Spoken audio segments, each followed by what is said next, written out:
كانوا قليلا من الليل ما يهجعون وبالأسحار هم يستغفرون. Ada 6 sifat orang yang dapat hidayah. Pertama, memakmurkan masjid dengan pengertian 3: bangun, ramaikan, atur administrasinya, tertib administrasi. 2, man amana billah, akidahnya benar, la ilaha illallah.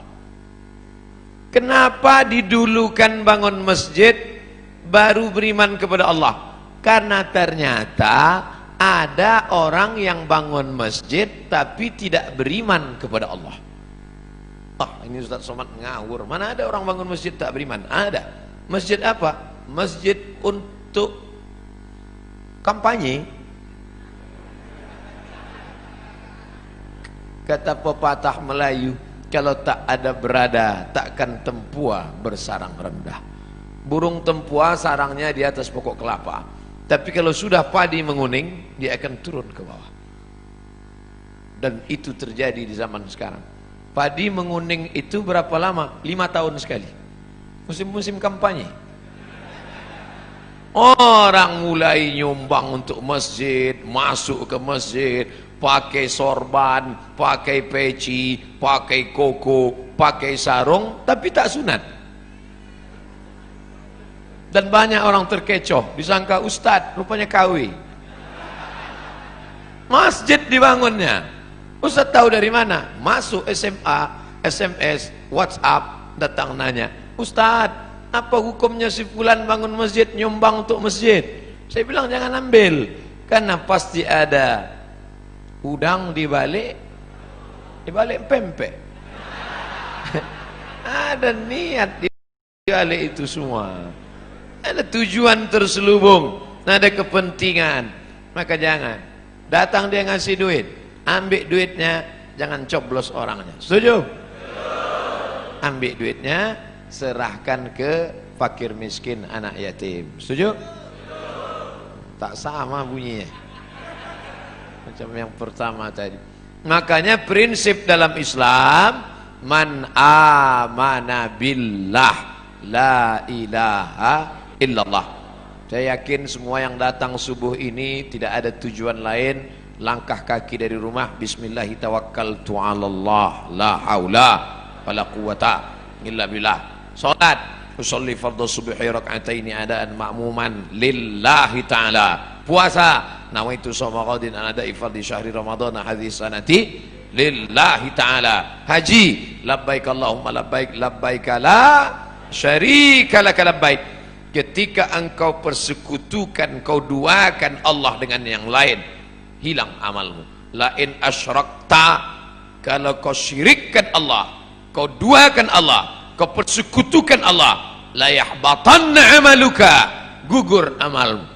Maka ciri orang yang mendapat hidayah yang kedua, man amana billah, jangan rusak tauhid, akidah kepada Allah. Ini kadang anak-anak lajang ini gara-gara lama dapat jodoh, rusak tauhidnya. Iyyaka na'budu wa duku nasta'in. Nyembahnya tetap sama Allah, mintanya ke dukun. Kata dukun, kalau kau mau cepat dapat jodoh, ambil 7 bunga. Bunga melati, bunga mawar, bunga ros, bunga kantil, bunga tai ayam. Nanti di blender. Nah, udah di blender, kau minumlah. Setelah minum nanti bangkit aura merah. Begitu diminum, merah muka. Rupanya radiasi.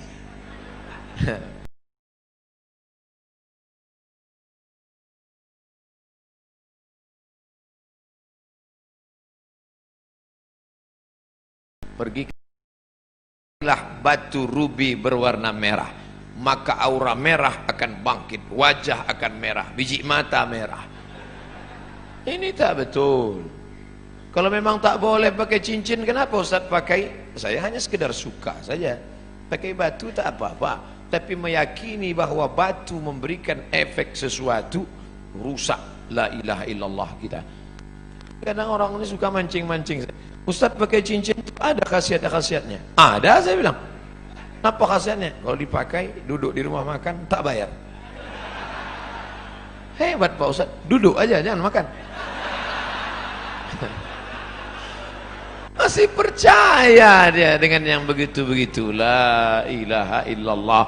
Kita dalam Islam diajarkan berani berkata la ilaha.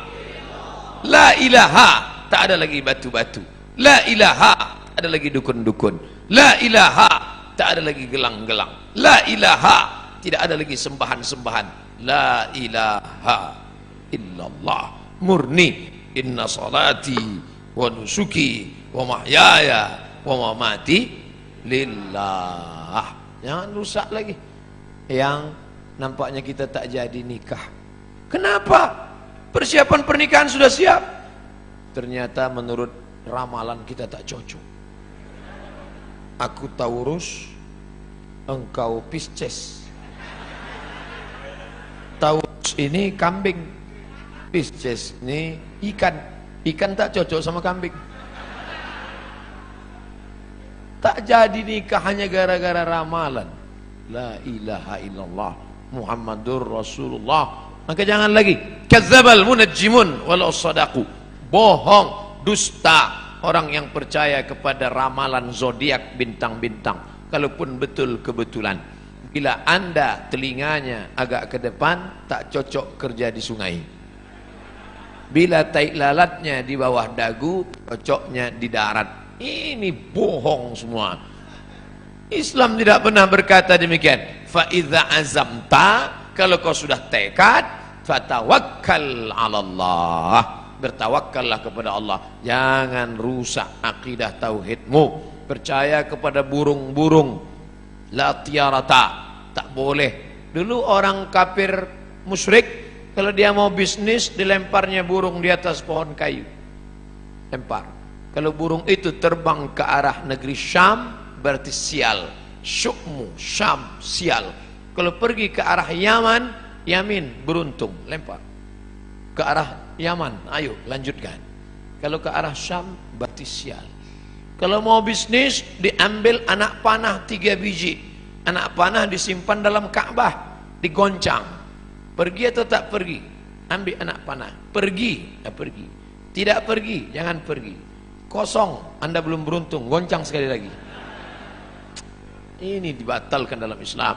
Maka dalam Islam diharamkan innamal ghamru wal maisiru wal ansabu wal azlamu khamar. Namal ghamru wal maisir, judi, wal ansabu, menyembelih binatang untuk berhala, wal azlam, mengundi nasib, rijsun, najis, min amalis syaitan, perbuatan setan, fajtanibuh, jauhi. Ciri orang yang mendapat hidayah, dia berserah diri hanya kepada Allah, tapi tetap ada usaha. Jangan tidak ada usaha. Jangan nanti yang lajang-lajang, yang gadis-gadis, kamu tak ada usaha untuk jodoh. Kalau memang sudah takdir Allah, tak akan kemana. Tetap ada usaha. Contoh, ini kue kotak Nengs Bakri. Ini kan memang ditakdirkan untuk saya ini kan. Memang untuk saya. Tapi saya tak ada usaha untuk membuka kotaknya. Masuk dia ke mulut saya. Tidak, menganga dari tadi. Mesti ada usaha untuk membuka kotaknya, lalu memilih-milih kue yang mana. Berapa biji kue? Pilih yang ini atau ini. Mesti ada usaha mengambil paralotnya, lalu ditusukkan ke botol, ke gelasnya. Ada usaha. Usaha itu disebut dengan ikhtiar. Itulah ahlus sunnah wal jamaah. Kalau tidak ada usaha, hanya pasrah saja, itu namanya Jabariyah. Orang Jabariyah kata dia tak ada usaha, takdir saja. Bang, abang tak kerja. Kalau memang rezeki kita datang sendiri, adinda, tak usah kerja-kerja. Nanti kalau ada suami ibu macam itu Jabariyah. Kalau gitu ibu tak usah masak. Nanti jam-jam 9 dia lapar, nanya, mana makanan kita? Kalau sudah takdir Allah, datang sendiri dia, bang. Orang gitu mesti gitu membalasnya. Orang Jabariyah ini tak ada usaha sama sekali. Diam aja. Nanti tiba-tiba Pak Kapolsek razia. Prit, mana STNK BPKB? Saya serahkan pada Allah. Nah, pukulkan kepalanya Pak. Lepas. Kenapa Bapak pukul? Ini pun dari Allah juga. Orang-orang gini ini mesti gitu melawan dia. Kita betul. Allah kasih kita kudrat, Allah kasih kita iradat, Allah kasih kita sama, Allah kasih kita basar, Allah kasih kita kalam, supaya kita berusaha. Makanya doa keluar masjid, Allahumma inni as'aluka min fadlik, beri aku rezeki. Kenapa keluar masjid minta rezeki? Karena keluar masjid idza qudiyatis shalah, kalau salat sudah dilaksanakan, fantashiru fil ard, bertebaran di atas muka bumi, cari rezeki, wabtahu min fadlillah, cari karunia Allah. Ciri orang yang dapat hidayah yang pertama, memakmurkan masjid. Yang kedua, beriman kepada Allah. Yang ketiga, wa aqamas shalah. Salat bukan somat. Salat. Mudah-mudahan anak-anak gadis yang rajin salat subuh ini mendapatkan suami yang rajin pula salat subuh. Karena kalau kalian anakku yang sudah solehah, yang sudah cantik, yang sudah rajin sholat, tiba-tiba dapat laki tak sembahyang, tak satu dua curhat masuk ke HP saya. Ustadz, dulu saya sangka nikah sama dia bahagia, ternyata Pak Ustadz, cuman rasanya bu macam tidur sama babi hutan. Tak sembahyang. Walaupun hidup 1000 tahun, kalau tak sembahyang apa gunanya? Walaupun hidup 1000 tahun, kalau tak sembahyang apa gunanya? Nanti kalau Bapak Ibu kebetulan pergi umrah, ada mihrab dalam taman Raudhah Masjid Nabawi, tempat sholat Nabi. Ini Raudhah, ini mihrab namanya. Di sebelah kiri ada tertulis as-salatu imaduddin, salat tiang agama. Kenapa atap masjid kita kokoh? Karena ada tiang. Kalau tak ada tiang, hancur. Puasa melayang, zakat terbang, haji hilang, karena tak ada tiang. Tiang dari segala amal adalah salat. Dan salat waktunya tak boleh digeser. As-salatu ala waktiha. Apa kata panitia tadi malam? Ustadz Somad, jam 4 kami tunggu di pintu. Maka jam 4 kurang 5 saya sudah siap di ruang tamu. Tak boleh. Saya tahu ini orang-orang Pertamina ini disiplin. Kalau sampai meleset sedikit ditinggalkan ya kita. Maka saya tunggu tepat. Tapi saya tak bertanya, karena di Pekanbaru sholat subuh jam 5. Ini kok cepat betul, saya tak tanya. Saya jarang saya nanya-nanya, masa LCMA nanya? Yalah Pak, pokoknya siap-siap.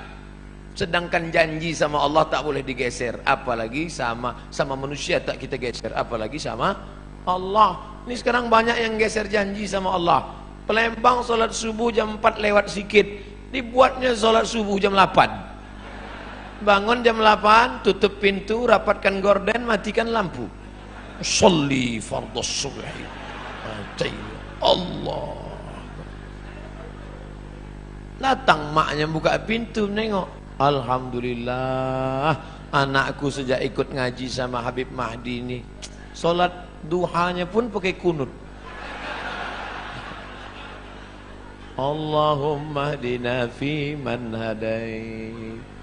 Hebat. Ustadz Somad boleh nanya Ustadz? Boleh. Ustadz kan biasanya jawab pertanyaan pakai 4 mazhab. Menurut Hanafi, menurut Maliki, menurut Syafi'i, menurut Ambali. Kira-kira sholat duha pakai kunut itu mazhab apa ya Pak Ustadz? Mazhab kesiangan. Janganlah sholat itu digeser waktunya. Sudah tepat. Inna salata kanat 'alal mu'minina kitaban mauquta. Sudah waktunya tepat, jangan digeser-geser. Pokoknya datang sholat berjamaah. Allahu Akbar, Allahu Akbar. On time, datang. Sab'atun yuzilluhumullah. Ada 7 golongan yang akan mendapatkan naungan Allah. Yauma la zilla illa zilluh. Hari itu tak ada atap, hari itu tak ada terpal, hari itu tak ada tenda, hari itu tak ada naungan. Tapi dia mendapatkan naungan di padang mahsyar. Siapa dia? Rajulun qalbuhu mu'allaqun fil masajid. Anak-anak muda yang hatinya tergantung di masjid. Mudah-mudahan anak-anak muda di Pertamina inilah insyaallah. Kenapa Ustaz sebut anak muda? Kenapa tidak orang tua? Kalau orang tua ke masjid memang udah wajar. Kapan lagi? Udah diintai-intai malaikat maut. Tapi anak muda yang mestinya subuh ini molor tidur, tapi datang berjamaah. Padahal tadi malam sudah tabligh akbar. Subuh tetap on time datang. Inilah anak muda yang dikatakan Allah dalam Al-Quran. Innahum fityatun amanu bi rabbihim wazidnahum huda. Mereka sekelompok anak muda yang beriman kepada Allah, ditambah Allah hidayah mereka. Mereka adalah ashabul kahfi. Oh, kalau gitu kami komunitas anak muda ini buat kelompok lah Pak Ustaz. Ya, apa nama kelompoknya? Kelompok komunitas anak muda ashabul kahfi. Apa programnya? Tidur aja. Mereka ditidurkan Allah karena dikejar oleh raja yang zalim, sampai akhirnya mereka tiba-tiba terbangun. Wal yatalattaf wala yush'iranna bikum ahada. Hai anak muda yang bangun, tolong kau pergi ke pasar beli makanan, tapi jangan gerasak gerusuk, tenang-tenang supaya orang tak tahu. Diam-diam mereka beli makanan, penjual makanan mengambil duit, begitu orang ditengok, rupanya duit itu sudah expired, tak laku. Kenapa? Salah sami'ati wasdadu tis'a. Mereka tertidur di dalam gua 309 tahun. Bayangkan ada anak muda datang ke Palembang mau beli makanan, beli tekwan. Tiba-tiba ditengok duitnya tahun 1700. Zaman Syekh Abdus Somad Al-Falembani. Mentang-mentang nama sama itu yang disebut. Bayangkan apa yang terjadi saat itu. Ini ada anak muda. Rupanya zaman itu sudah berganti seorang raja yang soleh. Raja yang soleh mengunjungi mereka ke dalam gua. Ditengok anak-anak muda terkapar, tertidur. Tak lama setelah itu mereka pun meninggal dunia. Allah hanya ingin menceritakan. Tapi ada pula di situ seekor anjing. Ini sungguh berita tidak penting. Untuk apa Allah cerita ada anjing bersama anak-anak muda itu? Ternyata Allah mau ceritakan, walaupun seekor anjing kalau berkhidmah untuk orang soleh, tetap juga disebutkan Allah dalam Al-Quran. Anjing najis kotor, tapi berkhidmah untuk ashabul kahfi, diceritakan Allah dalam Al-Quran. Tapi jangan gara-gara ini habis pengajian ini sebuah membeli anjing. Cerita itu tentang Bani Israel dan cerita tentang memelihara anjing sudah mansuh, tidak ada dalam syariat Nabi Muhammad sallallahu alaihi wasallam. Artinya bapak ibu yang di rumahnya ada anjing, lepaskanlah yang lagi melihara anjing. Siapa yang memelihara anjing, amalnya satu hari dikurangi sebesar Bukit Uhud. Bukit Uhud itu panjangnya 7 km. Amal dia sehari sebesar bisul. Jadi tiap hari amalnya min. Siapa yang di rumahnya ada anjing, malaikat tidak masuk. Yang tak masuk itu malaikat rahmat, malaikat maut tetap. Kalau malaikat maut tak masuk, udah lama saya pelihara anjing herder 3. Bapak ibu yang dimuliakan Allah, artinya apa? Istiqomah solat berjamaah. Wahai anak-anak muda, kalian buatkan komunitas anak muda pencinta masjid. Alhamdulillah sekarang sedang tren komunitas. Saya di beberapa tempat ketemu komunitas anak-anak muda. Apa komunitas kalian? Jombloan sejati. Tulisan logonya Say No to Bonceng. Mantap. Kalian apa komunitasnya? Ini Pak Ustadz, saya dikasih mereka di Yogyakarta, dipasangkan mereka pemasangan jaket kepada Ustadz Abdul Somad, tulis di belakang, born to ride, ride to Jannah, lahir untuk mengendara menuju surga. Anak-anak geng motor, mantap, dipasangkan ke saya pun langsung ke airport. Habis subuh pasang langsung ke airport. Semua orang di airport nengok saya. Rupanya jaket itu dipasang naik motor, saya naik pesawat. Tak cocok. Artinya apa? Komunitas anak muda ini tetap dijaga dan mereka tetap sholat berjamaah di masjid. Habis waktu. Cepat betul. Saudara yang dimuliakan Allah Subhanahu wa taala, memakmurkan masjid sudah, beriman hanya kepada Allah sudah, menegakkan salat sudah. Masuk yang keempat, wa ataz zakah, berzakat. Orang yang sudah salat tapi tak berzakat, maka tak ada gunanya karena dia makan haram. Di dalam duit kita itu ada zakat. Zakat orang dititipkan Allah kepada kita. Ada orang diuji kakinya lulus, diuji kakinya sholat berjamaah lulus, diuji matanya sholat tahajud lulus, diuji kantongnya, di situ baru kelihatan. Nama siapa? Pelit bin bakhil bin medit bin kedekut. Ini orang na'udzubillah. Oleh sebab itu maka keluarkanlah zakat. Bapak sudah bayar zakat? Tiap tahun saya bayar zakat Pak Ustaz. Berapa? 2,5 kilo. Itu zakat fitrah. Zakat pendapatan 2,5%, 85 gram emas murni. Berapa itu sekarang Pak Ustaz? 85 gram kali 500.000 1 gram, 42.500.000. Siapa yang mempunyai pendapatan 42.500.000 sudah kena zakat 2,5%. Kalau profesi kami sebagai pegawai Pertamina ini gimana Pak Ustadz? 42.500.000 setahun, bagilah 12 bulan. 12 bulannya berapa itu? 42.500.000 bagi 12, 3,6. Jadi yang berpendapatan 3,6 juta, 3.600.000 itu udah kena menurut Basnas, amil zakat nasional yang sudah disepakati ijma' antara ulama-ulama Basnas se-Indonesia, 3,6. Saya tidak sebut gaji karena ada orang gajinya 2 juta, pendapatannya 20 juta. Ada uang tunjang, uang sipak, uang sundul, uang sikut, duit-duit apa. Jadi di total semua, total. Pak Ustadz, saya satu bulan dapat 5 juta. Mudah cara ngitungnya, 1.025.000, 5 juta berarti 125.000. Saya 10 juta Pak Ustadz, 250.000. Saya sebulan dapat saya 100 juta Pak Ustadz, 2,5 juta. Mudah-mudahan Bapak Ibu punya duit 100 juta. Dari bunyi aminnya banyak yang tak yakin Pak. Masalah duit ini kita tak bisa ngelihat orang, tak bisa dinilai duit dari wajah orang. Ada hitam, jelek, pesek, pendek. Tapi buka dompet 100 juta. Ada ganteng putih, tengok dompet 2.000 perak.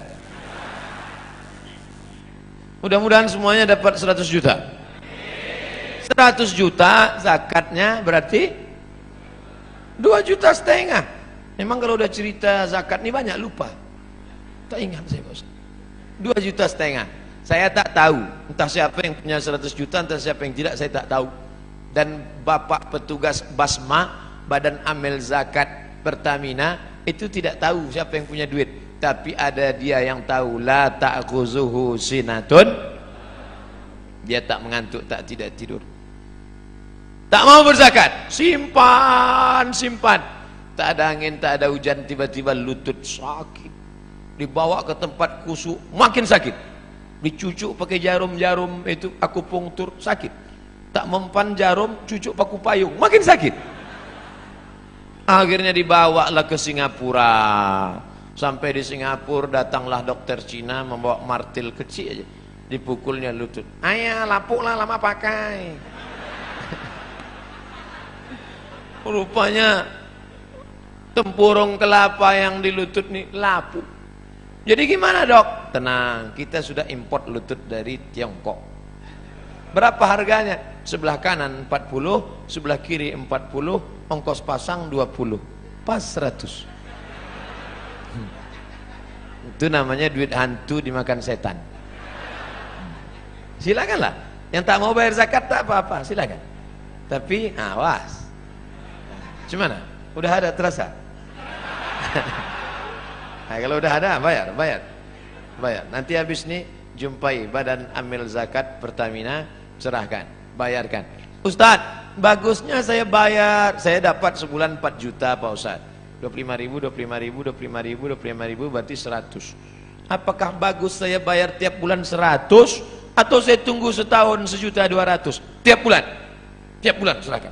Ah, kan sama aja. Sebulan 100, setahun 1.200.000, kan sama. Duitnya sama, setannya tak sama. Kalau 100.000 ringan, kalau sudah terkumpul 1.200.000, allazi waswisu fi sudurin nas, yang berbisik itu siapa? Minal jin. Nah, kalau jin yang berbisik, senang, kita baca ayat kursi selesai. Ini yang berbisik ini nas, sekantor sama kita, sama-sama orang Pertamina juga. Mau kemana bro? Mau bayar zakat ke Basma. Berapa? 1.200.000. HP baru 1.100.000. Kita bacakan ayat kursi, hafal pula dia dari kita lagi. Nanti kalau ada kawan begini, bacakan juga ayat kursi. Ngembuskan dia, Allah qayyum la ta'udhu sunatu wa la nawm. Oleh sebab itu bayar zakat. Yang paling tinggi zakat. Di bawah zakat infak. Di bawah infak sedekah. Apa beda infak sama sedekah Ustaz? Infak materi. Wa anfiqu min thayyibati ma kasabtum. Berikanlah hasil usahamu. Infak itu materi. Kalau sedekah non materi. Makanya dalam hadis dikatakan tabassumika fi wajhi akhika sedekah. Senyummu ke wajah saudaramu sedekah. Allah Maha Adil. Kalian yang bisa ngasih sedekah duit, sedekah. Kalian yang bisa ngasih infak duit, infak. Infak kipas angin, infak AC, infak lampu. Tapi yang tak bisa ngasih infak, sedekah. Artinya apa? Kau yang berduit kasihlah duit. Yang tak bisa ngasih duit senyum aja. Misal jumpa orang, udahlah duit tidak, senyum tidak. Asal jumpa muka macam jeruk purut dipijak gajah. Oleh sebab itu bagi. Makanya yang paling tepat untuk kotak masjid itu adalah kotak infak. Jangan buat kotak sedekah, kotak infak biar dia ngasih duit. Kalau kotak sedekah, itulah senyum aja deh.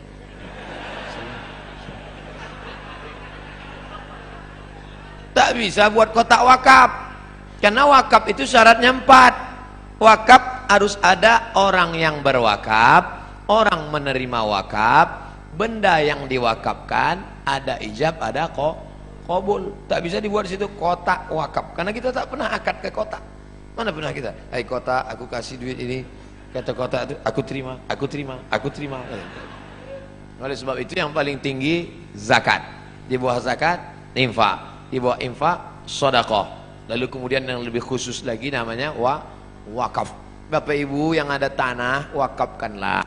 Ini tanah 1 hektar saya wakafkan untuk SMP Islam di kota Palembang. Kami tak tahu ngurusnya Pak Ustadz. Datangi Mas Puroh, Ustadz Habib Mahdi, datangi Habib Qasim, hubungi Ustadz Solhas, hubungi Ustadz Taufik, hubungi Ustadz King, minta kepada mereka tolong kelola tanah kami. Ini tanah sejauh mata mandang. Untuk apa? Tanah mati kita, habis anak berkelahi gara-gara tanah. Tanah yang 1 hektar kita wakafkan untuk sekolah, itulah yang akan mengalir untuk kita mati. Bapak-bapak, tanah bapak banyak. Begitu bapak meninggal, dijual ibu itu. Habis itu nikah dia sama brownies. Dibuatlah rumah cantik besar. Brownies tuh yang tinggal di rumah itu nanti. Dibeli mobil cantik, dia pakai mobil itu. Tak percaya, cobalah. Ustadz ini tak enak, giliran mati kami dibilangnya mati. Oke, kalau gitu kita balik, ibu itu mati. Ibu yang banyak duit. Oh, soalnya ini beli gelang, dapat duit beli rantai, dapat duit beli cincin.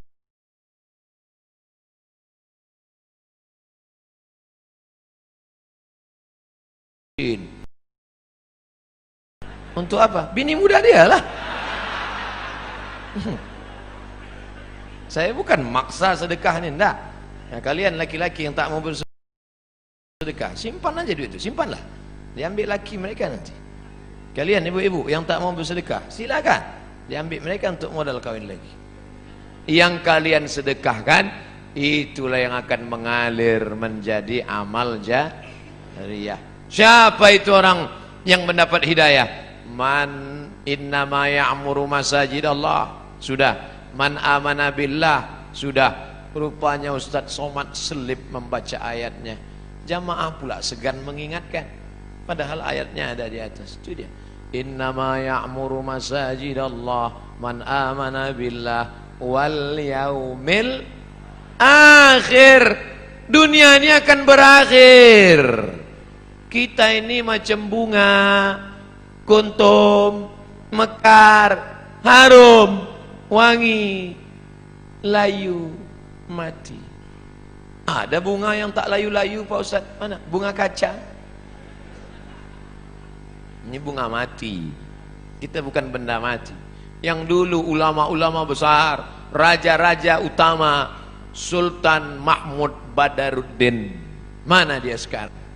Meninggal dunia. Tapi orang bangga menyebut dia. Kenapa? Karena dia pro kepada Islam. Syekh Abdul Somad Al-Falimbani, mana dia sekarang? Meninggal. Tapi orang bangga menyebut namanya. Sampai sekarang di Riau, di Kabupaten Pelalawan, bukunya masih tetap dibaca. Nama kitabnya Sayrus Salikin. Sair, perjalanan. Salikin, orang yang berjalan menuju Allah Subhanahu wa ta'ala. Bapak Ibu pergi ke Masjid Raya Kabupaten Pelalawan Provinsi Riau, masih dikaji kitab Sayrus Salikin. Dulu Ustadz Muhammad Sani namanya, Ketua Majelis Ulama yang membacakan kitab itu.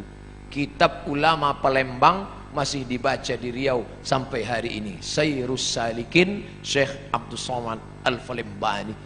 Tapi dia bukan cuma pandai baca kitab. Syekh Abdul Somad Al-Falimbani cuma baca kitab di masjid. Enggak. Dia dengar ada kerajaan di Malaysia, namanya Kerajaan Kedah, berperang dengan Siam. Siam itu Thailand. Thailand berperang dengan Kedah. Ditinggalkannya Palembang, pergi dia ke sana berjihad fi sabilillah. Ternyata ulama-ulama dulu adalah ulama yang siap perang, siap membela Islam, melawan orang yang menghancurkan Kedah, kerajaan Melayu Islam. Terbang dia ke sana. Ulama besar dari Makassar, Syekh Yusuf Al-Makassari, Tajul Khalwati, melawan Belanda, dicampakkan Belanda ke Cape Town, Afrika Selatan. Jadi jangan bayangkan ulama dulu duduk di masjid mengajarkan tentang sabar. Kita dijajah Belanda, sabar. Jajah Jepang, sabar. Kita diinjak-injak orang kafir,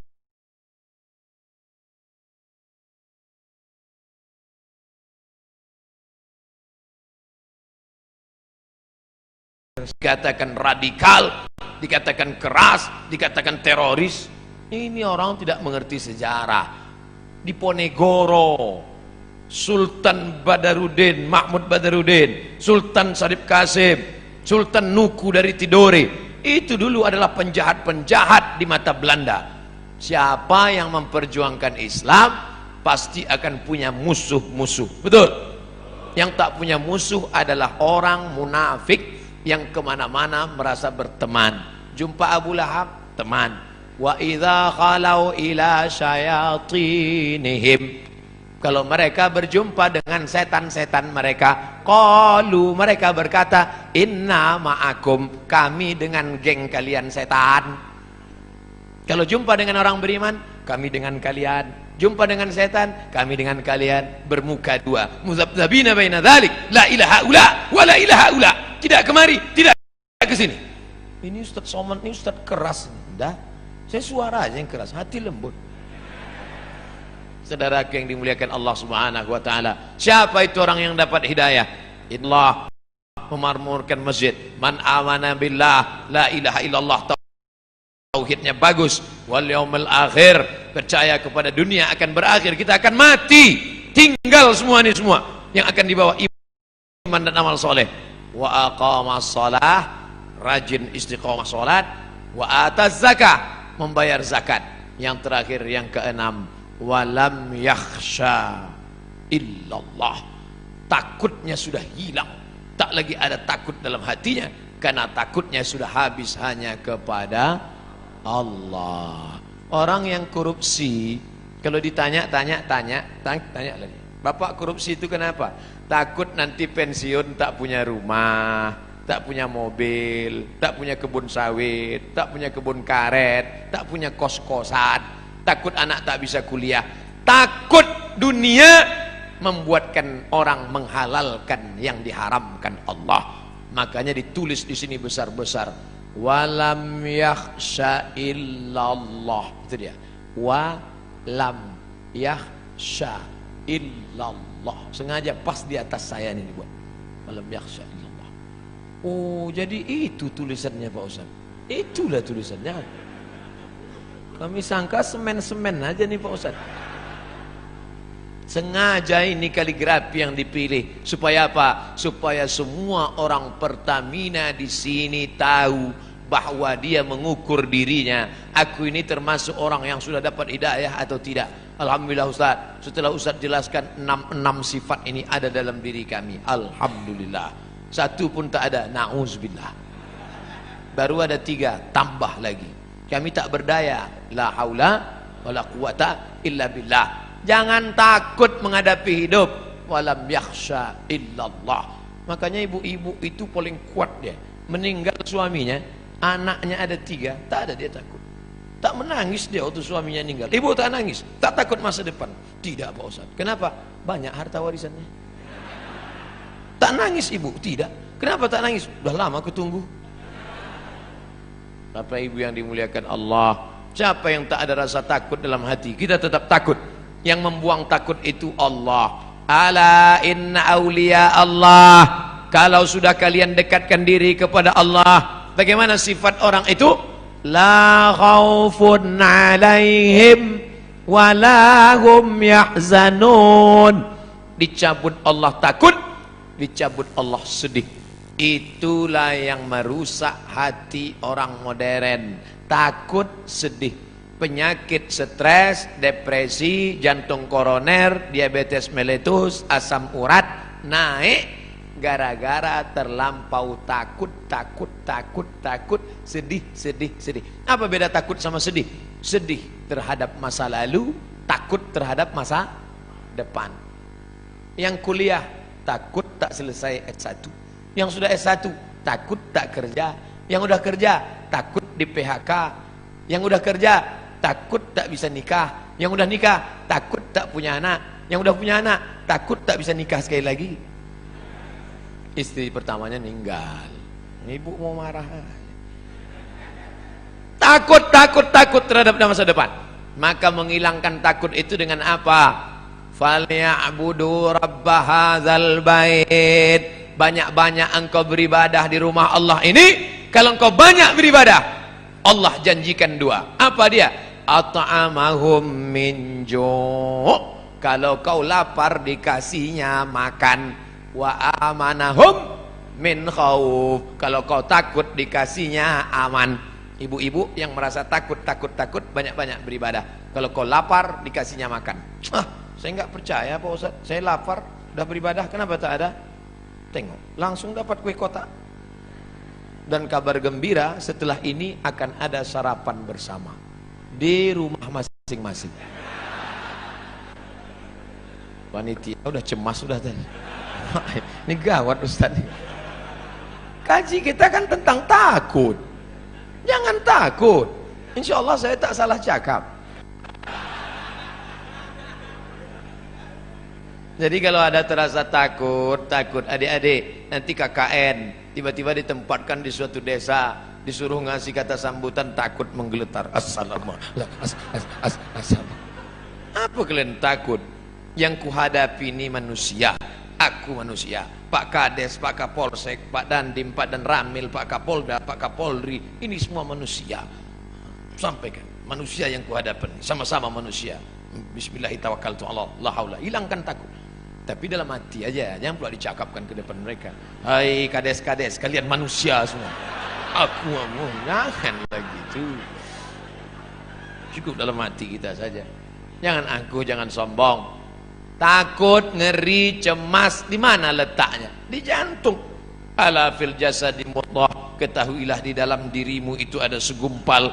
Idza salahat salahal jasadu kulluh. Kalau di jantung itu baik, yang lain ikut baik.